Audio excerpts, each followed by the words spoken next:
The strange wake-up. Jack Martin was a simple man now.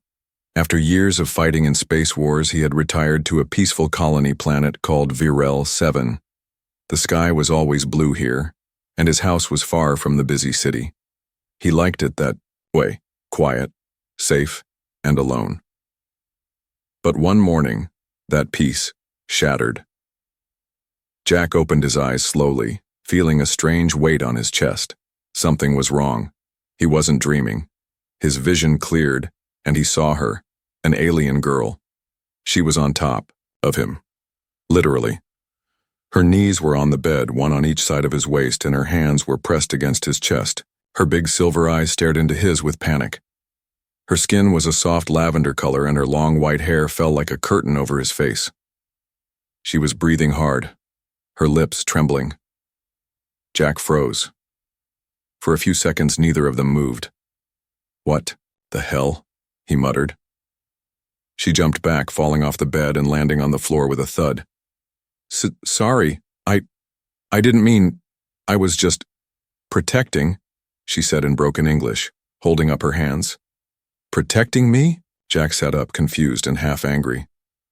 "From what? You break into my room and sit on top of me while I'm asleep, and that's protection?" She shook her head quickly. "No break. I live here. Clean for you. Work here." That made Jack pause. Then it clicked. "Sira," he said, remembering the alien girl he hired just 4 days ago through a local service. She was supposed to be a quiet housekeeper. A little strange, yes, but polite and hardworking. The girl nodded quickly. "Yes, Sira. Your house. Your safe place. I heard noise. I came in. Something was inside." Jack's heart was still racing. What was inside? She looked toward the window. Something watching. It went away. He stood and walked over to the window. The glass was untouched, the moonlight spilling in softly. The forest outside was quiet. Nothing unusual. Jack didn't like this. He had built this house with advanced sensors, secure doors, and even hidden weapons. If something got in without, triggering alarms, it wasn't ordinary. He turned back toward her. She was still sitting on the floor, her arms wrapped around herself. Her body was shaking slightly. "You okay?" he asked, voice softer now. She nodded slowly. "I tried to stop it, but it was fast." Jack stared at her for a moment. Something about her looked different. Her skin was glowing slightly. Her eyes had a strange shine. And her hands. He noticed the tiny slits on her fingertips. They weren't there before. "What are you?" he asked carefully. "I'm housekeeper," she said with a weak smile, but it didn't sound honest. He didn't push further. "Not yet." "Get some rest," he said. "Tomorrow we talk, and we check those sensors." Sira nodded and stood up slowly. She walked toward her small room near the kitchen. Jack watched her until she disappeared down the hall. Once alone, he opened the hidden drawer in his bedside table and pulled out an old plasma pistol. He hadn't used it in years, but something told him he might need it soon. That night, Jack didn't sleep well. Every sound in the house made him alert. The silence felt heavier than usual, like something was watching. He replayed the moment in his mind, waking up with an alien girl on his chest, saying she was protecting him. Was she crazy, or was she telling the truth? The next morning, before Sira woke up, Jack checked the house's external security log. His eyes narrowed. There was a 2-second blackout in the surveillance feed at 3:14 a.m., just before he woke up. His heart sank. Something had been here, and only Sira had noticed. Jack didn't like mysteries, especially not in his own home. The security logs confirmed it. At exactly 3:14 a.m., all external cameras had gone dark for 2 seconds. Just 2 seconds, but that was more than enough for something skilled to get past his defenses. His system was built for war. Only a high-level cloaking device or advanced stealth creature could have avoided detection. and the only one who noticed it was Sira, the strange housekeeper. He walked to the kitchen quietly. The morning sun was soft on the floor tiles. Sira was there already, humming a soft alien tune. She was barefoot, cleaning the counters, her long white hair tied back. Jack watched her. She moved too gracefully, too precisely. "You didn't sleep?" he asked. Sira looked up, a little startled. "I rested a little, not long. You said something was inside the house last night. Do you remember what it looked like?" Her face grew serious. It was tall, black skin, like metal, red eyes. It had no smell, moved like a shadow. Jack's blood ran cold. "You sure?" She nodded. "I've seen them before." Jack took a deep breath. "Where?" She hesitated, then said softly, "In the lab, where I was made." Silence filled the kitchen. Jack set his coffee down. "Lab? You mean born?" Sira looked down. "No, not born, created. I was made for service and defense. I escaped last year, changed my ID, hired myself out as house help. I thought I was safe here." Jack stared at her. "Why didn't you tell me?" She looked at him, her silver eyes full of something he couldn't name. "Because if you knew, you would send me away, like the others did." Jack leaned on the counter. "You're not just a housekeeper, are you?" She shook her head. "No, I was built to protect, to serve. I was part of Project Zenta 9, a hybrid of several races, strong reflexes, fast healing, light-sensitive vision. But I hated the lab. They treated us like tools, not people." She turned around slowly and lifted the back of her shirt. Jack saw it, a barcode burned into her skin. His military instincts kicked in. He knew that tag. That was a war lab experiment. Illegal on all core worlds. No wonder she ran. "No one should be owned," Jack said quietly. "But if those black shadow things followed you here, then you've got bigger problems, and so do I." Sira's voice was soft. "I never wanted to bring trouble. I just wanted to clean, cook, and live." Jack chuckled. "You picked the wrong house. Trouble follows me." He paused. "Sira, tell me something. Why were you on top of me when I woke up?" She blushed, skin turning a light blue. "Because I heard it. In your room. It was reaching for you. I didn't know what else to do. I threw myself between you and it, then it vanished." "You used yourself as a shield?" She nodded. "That's what I'm made to do." Jack looked at her. This girl, no, this hybrid, wasn't lying. She had instincts to protect. Maybe too strong. But she had chosen to save him without command. That made her different. That made her human. He picked up his old military wristband. "All right," he said. "If they're coming, we prepare." Sira tilted her head. "You're not sending me away?" "No," Jack said firmly. "But I'm upgrading the security. And I want you to tell me everything about that lab. If they know where you are, they won't stop." Sira smiled for the first time. A small, shy smile. "Yes, Jack," she said. "I will help. I don't want you to get hurt because of me." He nodded. "Good. Then let's get started." They worked side by side. Jack couldn't help but notice something strange. Every time he looked into her eyes, he didn't see a machine. He saw a soul. The day passed in silence. Jack spent hours checking every sensor and trap on the property. Sira helped him without needing to be told. She moved fast, faster than any human, but always stayed quiet, like a shadow that worked for peace, not harm. But something felt off. Even after all upgrades, Jack couldn't shake the feeling that the thing from last night was still nearby, watching, waiting. As the sun dropped behind the trees, a red glow filled the sky. Jack looked out the window. A storm was building, but not of clouds. A ship, small, black, and silent. It hovered for only a second, then vanished again. "Did you see that?" Jack asked. Sierra stood still. Her eyes had narrowed. It's them, she said. That night Jack didn't sleep. He sat on the couch with his old plasma rifle across his lap. Sierra sat beside him, eyes glowing faintly in the dark. Her senses were tuned for danger. And tonight, every bone in her body screamed ready. At exactly 2 a.m., the house went cold. Not from the weather, but from something else. The power flickered, then died. Jack cursed under his breath and reached for the emergency light. That's when they heard it. Tap, tap, tap from the ceiling. Sierra stood up slowly, her body tensed. It's here.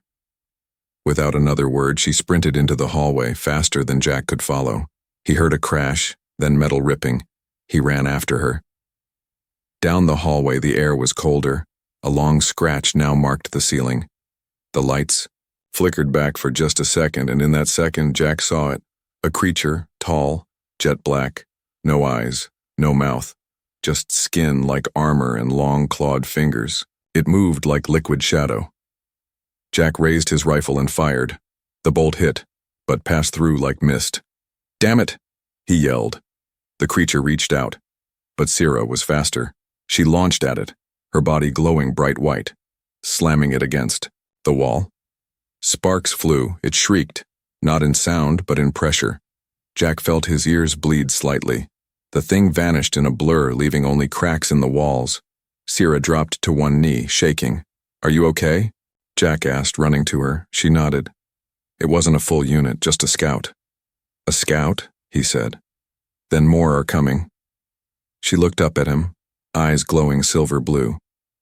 Yes, they know I'm here. Jack helped her stand. Then, we need to know what they want. She hesitated, then whispered something he didn't expect. They don't want me alive, Jack. They want my body, my code, my design. I'm not just a failed escapee. I'm the key to something they built and lost. He stared at her, shocked. You mean, you're a weapon? She nodded. Not just any weapon. I'm the prototype, the first hybrid to feel emotions. I was their experiment, but I broke the rules. I learned compassion. They saw it as a flaw. Jack looked at the black mark on the wall where the creature vanished. No wonder they're hunting you. You're more human than they ever wanted you to be. Sierra's eyes softened. And I'll protect this house, even if I have to die doing it. Jack placed a firm hand on her shoulder. Not alone. Next time, we fight together. In the dark silence of the broken hallway, something unspoken passed between them. Not soldier to machine, not master to servant, but protector to protector. The sun rose, but Jack's home still felt like night. The walls were cracked. The air smelled of burnt circuits and ozone. He sat quietly on the back porch, rifle in his lap, staring into the forest beyond the clearing. He wasn't used to feeling hunted. Inside, Sierra sat alone, her arms wrapped around her knees. She hadn't spoken much since the creature disappeared. Her thoughts were buried deep, far back to the place where she was made. Jack entered, placing a cup of hot brew in front of her. Talk to me, he said gently. Everything. No more. Hiding. She looked up slowly. If I tell you, you'll see me as a threat. I've fought real threats, he said. You're not one of them. Sierra took a breath. Her voice was soft but steady. I was built on Nethros 9, a lab far from the core worlds. They didn't want to make machines anymore. They wanted living weapons, creatures that could heal, obey, adapt. I was their first attempt to blend flesh, memory and code. Jack sat beside her listening. I was supposed to be perfect, she continued. Fast, loyal, emotionless. But something went wrong. I began feeling things I wasn't meant to. Pity, sadness, fear, and kindness. She looked at Jack. One of the scientists used to bring me tea. He didn't order me. He asked, gently. That day something changed in me. I realized I had a choice. You escaped, Jack said. I ran during a transfer. Took damage, almost died in the cold, but I learned to survive. Hid my tag, changed my skin pattern, and pretended to be nothing more than help. Jack stared at her in silence. Then he said, "That's why you reacted when I yelled at you that first day. You thought I was like them." Sierra nodded. "But you weren't. You spoke softly. You fixed the heater in my room. You left tea outside my door. I didn't know how to process that." Jack smiled faintly. Maybe that's what being human really means. Suddenly, a loud ping echoed from the wall console. Jack ran over and checked the display. A signal, a tight band transmission, coming from orbit, encrypted, not civilian, not legal. "They found you again," Jack said grimly. Sierra stood up slowly. Her eyes glowed brighter. "They'll send more than just a scout this time." Jack looked at her, really looked. She stood tall now. Not a scared girl, but a weapon shaped by pain, learning to become something more. "I have to leave," she said. "If I stay, they'll destroy everything around me." Jack stepped forward. "No," she blinked, surprised. "No? You're not going anywhere. If you run, they'll keep chasing you planet to planet, colony to colony. You'll never be free." "Then what do we do?" she asked. Jack cracked his neck. "We stop running. We fight back." She tilted her head. "You'll fight for me?" "No," Jack said with a grin. "With you." For the first time, Sierra smiled fully, not a polite smile, a real one. "Then we build a trap," she said. "And we make sure no one leaves this place without learning what I've become." The storm came before the ships. Clouds gathered thick over the forest as thunder rolled through the mountains. Jack stood on the roof of his home, welding the last of the plasma turrets into place. His mind wasn't calm, but it was focused. Below him, Sierra worked silently, her hands moving like a machine, digging defense trenches and setting sensor mines. She no longer moved like a frightened girl. She moved like a warrior, like someone who had nothing left to run from. The sky turned red. 3 black dots appeared on the horizon, small ships moving low and fast, not civilian. Silent, armed, and hunting. Sierra looked up. "Hunter-class skimmers," she said. "Each one holds 5 soldiers, bio-trackers, armor-piercing claws. They won't ask questions." Jack nodded. "Good. I don't feel like talking today." They activated the house's defense grid. Lights flickered across the property. Drones rose from underground. The ground itself hummed, an old war design Jack had built for safety, never expecting to use it again. But this wasn't just about survival anymore. This was personal. At sunset, the first ship touched down. 5 tall figures stepped out. They wore cloaks of shadow fabric, faces covered by black metal masks. One of them stepped forward and spoke in a hollow voice. "Return the prototype," it demanded, "and you will not be harmed." Jack stepped out of his home, rifle across, his back, hands calm. "You'll have to take her," he said. The hunter tilted its head. "Unwise." Behind Jack, Sierra appeared, but something had changed. Her usual soft skin had shifted. Now it shimmered with a silver-gray tone. Her veins, glowing like circuits, her eyes burned with white fire. For the first time, she looked like what she was made to be, a hybrid weapon. "I'm not going back," she said clearly. "Not ever." The lead hunter took a step forward. Jack raised his hand. The trap was set, with a loud click. The ground under the lead hunter exploded upward, launching it into the air. Drones fired, plasma bolts raining down from the roof. The remaining hunters scattered. Sierra moved like lightning. She charged into one of the hunters, flipping him through the air and slamming him into a steel post. Another reached for Jack, but he ducked and shot a blast into its leg, spinning it to the ground. But they kept coming.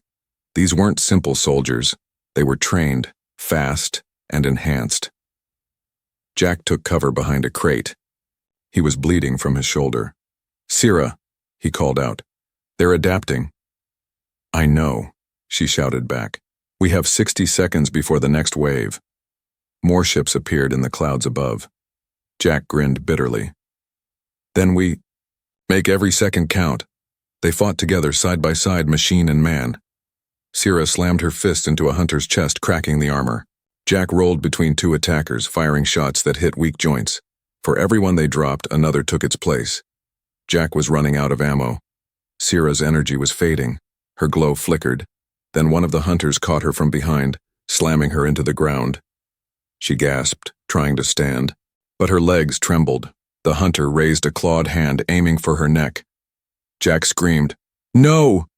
He ran full speed, slamming into the hunter with his full weight, knocking it back. But he was slow now. His wound bled hard. The hunter recovered, and raised its weapon toward Jack. Suddenly, a piercing sound filled the air, high-pitched, electric. The hunter froze, shaking violently, then collapsed. Sierra stood behind it, hand outstretched, her fingers glowing with raw white energy. Her eyes were different now. Alive. Awake. "Stay down," she whispered. She helped Jack up. "You okay?" he asked, panting. She nodded. I remembered who I really am. Above them, the last ship hovered, its doors opening. Jack looked up. "This isn't over." Sierra clenched her fists. "No, but we're ready now." The final ship hovered like death itself. Its engines roared low, shaking the trees. Dust rose across the field. Jack and Sierra stood side by side, bleeding, tired, but still standing. The door of the ship hissed open. From the dark interior stepped a new figure.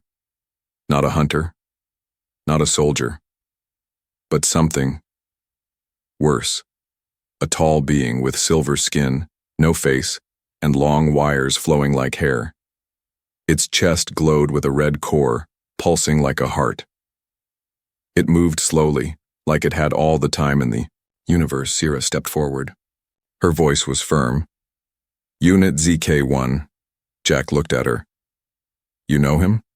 She nodded. "He was the one who trained me, the one who called emotions a virus." The figure spoke at last, its voice both deep and cold. "You disappointed us, Sierra. You were designed to serve, and now you protect a human?" Jack raised his rifle. "You came all this way just to insult us?" The machine ignored him. "Come with me, Sierra. Your code must be extracted. We'll delete your errors and start again." Sierra's eyes narrowed. "You'll have to delete me first." Without warning, Unit ZK-1 raised its hand. A pulse of red light shot out. Jack and Sierra dove in opposite directions as the blast melted part of the ground. Jack rolled behind a wall, panting. "That thing isn't like the others." Sierra's voice came through the comm. "It's not. He's stronger, smarter, but not unbeatable." Jack peeked around the wall. "Got a plan?" "I do. But you're not going to like it." Sierra dashed toward the enemy, moving like a blur. She dodged a second pulse and leapt, landing a strike on Unit ZK-1's chest. But it barely moved. Its arms lashed out, grabbing her and slamming her into the dirt. Jack screamed her name. She didn't respond. ZK-1 turned toward Jack. "You're just a human. Why do you fight for her?" Jack stood up slowly, even as blood dripped from his side. "Because she's more human than you'll ever be." He aimed his plasma rifle, right at the red core in ZK-1's chest, and fired. The blast struck, pushing the machine back. Sparks flew. Sierra groaned and rolled away. Her systems were failing, her vision blurry. She looked up through cracked lenses. "Jack." ZK-1 stepped forward again, slower now, sparks crawling along its body. Jack kept firing. "Come on, you metal freak." Just as ZK-1 raised its hand for a killing blow, Sierra screamed, her body lit up with white energy. She pushed off the ground, sprinted forward and tackled ZK-1 with everything she had. They crashed into the side of the ship. The wall caved in. She looked into his face, blank, emotionless. "You want my code? Take it." Then she reached up and tore the barcode from her back, ripping it out in a burst of pain and electricity. K1 froze. Its systems went into overload. Jack grabbed Syrah and pulled her back just before the red core exploded in a wave of energy. The ship collapsed. Flames rose high. Jack and Syrah lay in the dirt coughing, alive. She was barely conscious. Did we win? Jack smiled weakly. You did. I just provided background noise. She chuckled softly. You saved me, she whispered. No, Jack said, holding her hand. You saved yourself. I just reminded you why. They looked at the burning wreckage. The last hunter was gone. The war was over. Smoke still drifted from the ruins of the final hunter ship. The forest around Jack's house was scorched, and the air smelled like melted steel and burned circuits. But there was peace. Real peace. Jack stood near the edge of the field, hammering the last plank into a rebuilt fence. He was sore, stitched and bruised, but alive. A week had passed since the battle. No more signals, no more shadows, just quiet mornings again. But he wasn't alone anymore. Syrah stepped out of the house, holding 2 cups of hot brew. Her long white hair was tied neatly. She no longer wore the servant uniform. Instead, Jack had helped her sew a proper outfit. Part armor, part comfort, and all her own. Her skin had healed. The barcode on her back was gone. Forever. Jack took a cup and smiled. Thanks, Commander. Syrah tilted her head. Commander?